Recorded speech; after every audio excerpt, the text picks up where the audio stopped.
अस्सलाम वालेकुम दोस्तों। आज का हमारा टॉपिक है bullish flag chart pattern. Bullish flag chart pattern ये एक बुलिश कंटिन्यूस पैटर्न होता है जिसमें मार्केट एक स्ट्रांग मूव अपसाइड करता है जिसको हम फ्लैग पोल भी कहते हैं।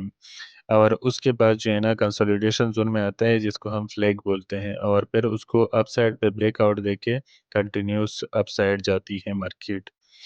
दोस्तों दरअसल में ये मार्केट एक शॉर्ट टाइम के लिए रेस्ट में आ जाती है, फिर उसके बाद जो है ना अपसाइड पे जाने लगती है।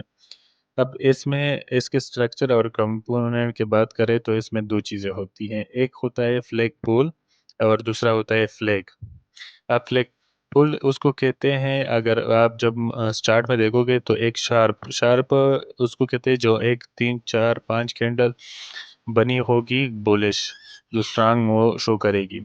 और फ्लैग उसको कहते हैं जो कंसोलिडेशन जोन होता है। जिस तरह इस चार्ट में आपको नज़र आ रहा होगा ये एक शार्प पुल है। इधर अगर चार्ट में देखें तो आपको 3-4 कैंडल एक लंबी-लंबी कैंडल नज़र आएगी और ये जो 2 पैरेलल लाइन है इसको फ्लैग कहते हैं। इसमें छोटे-छोटे रेजिस्टेंस सपोर्ट बनते हैं और ये कंसोलिडेट होता रहता है और इन पे जो है ना ये अपसाइड ब्रेक आउट देके और मार्केट अपसाइड पे जाने लगती है। अब हम देखते हैं कि इसको किस टाइम फ्रेम पे देखना चाहिए। अगर आप स्कैल्पिंग करते हो तो 5 टाइम फ्रेम और 15 टाइम फ्रेम पे आपको ये बहुत सारी नज़र आएँगी। अगर आप इंट्राडे करते हो तो 1 हावर और 4 हावर पे भी नज़र आ जाएँगी। अगर लॉन्ग टर्म ट्रेड करते हो तो आपको उसमें डेली टाइम फ्रेम और वीकली पे आ जाएगी। अब इसकी ट्रेडिंग की साइकोलॉजी क्या है? पहले ये बायर जो है ना एक स्ट्रांग मूवमेंट करते हैं मार्केट में अपसाइड पे और फिर जिसको हम फ्लैग पुल कहते हैं। फिर थोड़ा-सा मार्केट ठंडा हो जाता है जिसको हम कंसोलिडेशन ज़ोन कहते हैं और फ्लैग भी कहते हैं उसको। और फिर जो है ना बायर का कंट्रोल आता है और मार्केट को अपसाइड पे रेजिस्टेंस को तोड़ के अपसाइड पे जाने लगती है। अब इसमें टारगेट का फ़ॉर्मूला क्या है? Target is equal to breakout price plus high of flag pole. मतलब जब आपने टारगेट रखना होगा जब ब्रेकआउट दे जो पोल फ्लैग पोल होगा उसका उसकी जितनी हाइट होगी जिधर से मार्केट ने मूव किया होगा वो आपका टारगेट होगा उसकी लेंथ का। सही है। उसके बाद इसको हम कैसे आइडेंटिफाई करते हैं? पहले हमने चार्ट को आइडेंटिफाई करना है। एक चार्ट को देखना है उसमें बुलिश फ्लैग पैटर्न आइडेंटिफाई करना है। फिर रेजिस्टेंस सपोर्ट और फ्लैग पुल ड्रा करना है और उसमें फिर उसके बाद जो है ना हमने जब ये चीज़ें ड्रा किए फिर उसके बाद जो है ना ब्रेकआउट का वेट करना है। ठीक है। पहले हमने ये चार्ट ड्रा करना है फ्लैग बुलिश फ्लैग पैटर्न का। फिर उसके बाद ब्रेकआउट का वेट करना है। जैसे ही एंट्री कब लेनी है? एंट्री जब ब्रेकआउट कैंडल क्लोज हो जाए उसके बाद आपने लेनी है और स्टॉप लॉस जो ब्रेकआउट कैंडल होगी उसकी लो पे लगानी है और टारगेट जो है ना फ्लैग पोल की लगानी है। जितनी फ्लैग पोल होगी उतनी लगानी है। अब कॉमन मिस्टेक कौन लोग करते हैं जो मतलब अक्सर लोग कहते हैं ये काम नहीं करता।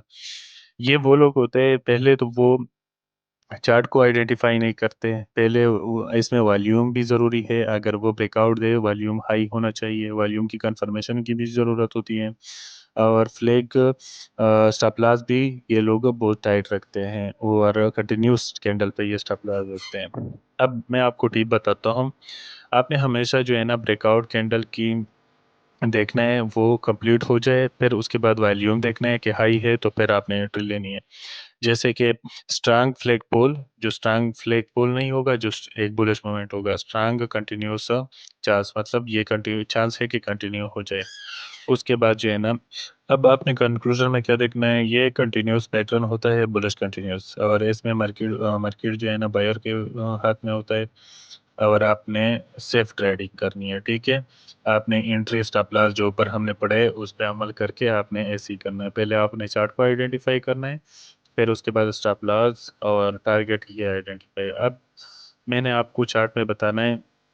ये हम आ गए बीटीसी चार्ट पे मैंने पहले से ड्रा किया क्या ताकि वीडियो लंबी ना हो जाए। ये हमारे पास आ रहा है 15 टाइम फ्रेम पे बीटीसी का चार्ट। इधर से अगर आप देखें एक बुलिश, अब ये बड़ी बड़ी कैंडल तो नहीं बनी, लेकिन अगर देखा जाए तो इधर मार्केट बिल्कुल गिर ही नहीं रही थी, अप साइड पे जाने लगी थी और इधर एक बुलिश मोमेंट आया और इसके बाद जो है ना मार्केट ने अप साइड ब्रेक करके और मार्केट अप साइड जाने लगी। ये देखिए हमारे पास ऐसे मार्केट जा रही थी, अपर गई है, थोड़ा इसने रेस्ट पोजीशन लिए, कंसोलिडेट हुई है, फिर इसके बाद जो है ना मार्केट अप साइड पे जाने लगी है, इधर ब्रेकआउट करके अप साइड पे जाने लगी है और देख सकते हैं मार्केट कितनी अप साइड पे गई है। तो ऐसे इस तरह आपने लोगों ने भी आइडेंटिफाई करना है जैसे ये। अब देखो दोस्तों, आपने ये आपको बहुत सारे अब फिर 5 टाइम फ्रेम पे भी ये आपको नजर आएगी। अब टारगेट कैसे लेना है, ये जो हमारे पास पोल नहीं था, ये आपने टारगेट लेना है। आप देख सकते हो ये हमारे पास तक अब इसने अपना टारगेट कंप्लीट किया है। तो हमेशा ज़रूरी नहीं है कि ये फुल 100% कंप्लीट करे, आपने 90% पे भी इसको क्लोज करे तो आप अच्छे। अब अगर इधर मैं एंट्री भी लेता तो अब आपको मैं एंट्री बताता हूँ। ये देखो हमारे पास ये इधर हमने अगर एंट्री लेते हैं तो ये हमारे पास कितना अच्छा टारगेट बन रहा है, ये देख सकते हैं। ये देखें और ये हमारा स्टॉप प्लाजा इसके लो पे होता है, ये देखें कितने मज़े का ये एंट्री बनी है, आप देख सकते हैं। अब मैंने आपको ये चीज़ समझाया कि आपने पैटर्न कैसे आइडेंटिफ़ाई करना है, तो अगर आपको पैटर्न आइडेंटिफ़ाई करना आ गया तो बस ईज़ी है। अब इधर मैंने एक और भी चार्ट भी ड्रा किया था, ये आप देख सकते हैं। इधर एक डाउन साइड ट्रेंड आ रही थी, फिर उसके बाद जो है ना एक रिवर्सल आया है, जो हमने एक बेयरिश हरामी कैंडल भी बनी है नीचे, फिर उसके बाद जो है ना एक रिवर्सल आया और एक शार्प कैंडल आई है और उसके बाद थोड़ा मार्केट ने रेस्ट किया है और उसके बाद अपर साइड पे ब्रेकआउट देके कितना अच्छा मोमेंट मिला है हमारे। इस तरह आप भी ये आप हम अगर एंट्री भी लेते हैं ना तो कितने मज़े की एंट्री बनती है हमारे पास, ये देख सकते हैं इसके लो पे हमने। तो दोस्तों इस तरह आपने भी आइडेंटिफाई करना है, आपने सिर्फ इसका जो है ना प्रैक्टिस करनी है, ठीक है? प्रैक्टिस करोगे तो आपको समझ आएगी, ठीक है? अब उम्मीद है आपको समझ आई होगी, तब तक अपना ख्याल रखिएगा। अल्लाह हाफ़िज़।